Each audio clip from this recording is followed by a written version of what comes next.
While we in the rich world may be blind to the suffering of the poor throughout the world are very much aware of how the rich live, and they've shown that they're willing to take action.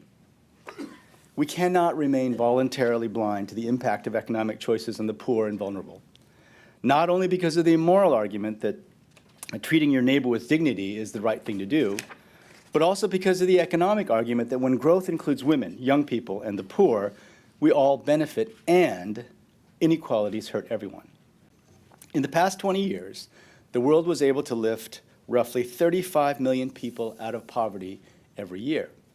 But if we're going to reach our goal of ending extreme poverty by 2030, we need to help 50 million people raise themselves out of poverty every year. Martin Luther King once said, "The arc of the moral universe is long, but it bends toward justice." Today, we must ask ourselves whether we, like Dr. King did in his life, are doing all we can to forcefully bend the arc of history toward justice, toward helping lift more than 1 billion people out of the devastation of extreme poverty.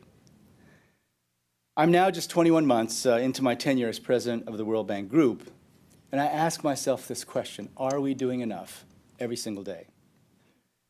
The world's development needs, of course, far outstrip the World Bank Group's abilities to address them, but we can do so much more.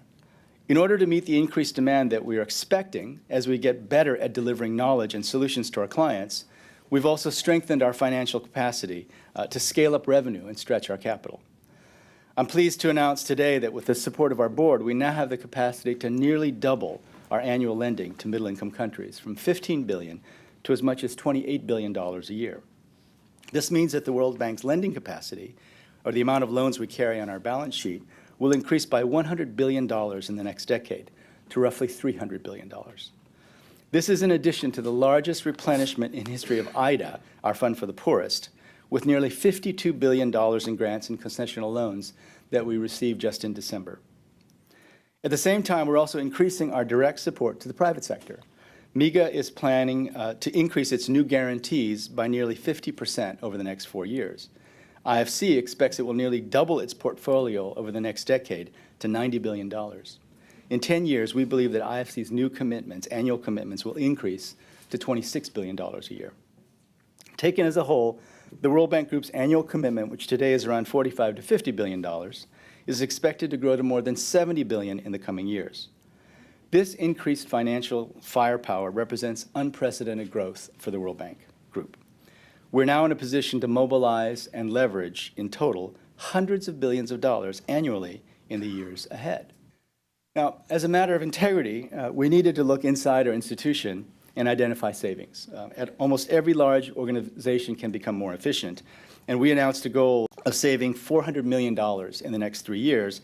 I believe very strongly that we had to get leaner before we got bigger.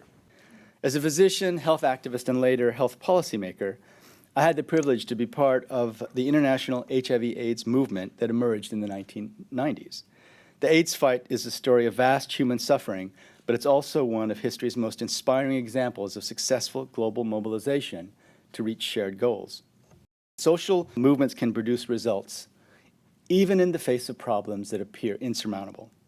We need to take the lessons from such efforts and apply them to a movement around today's great challenges: ending poverty, boosting shared prosperity, and ensuring that our economic progress does not irreparably compromise our children's future because of climate change. Last fall, I had the opportunity to discuss these issues with Pope Francis. When I described our commitment to build a global movement to end poverty by 2030, the Pope answered simply, "Cuenta conmigo," count on me. All parts of our global society must unite to translate the vision of a more just, sustainable economy into the resolute action that will be our legacy to the future. In global institutions, governments, companies, and communities around the world, people have begun to work to make this vision real. To all these people, to all of you, I say, we stand with you. Cuenten con nosotros. Thank you.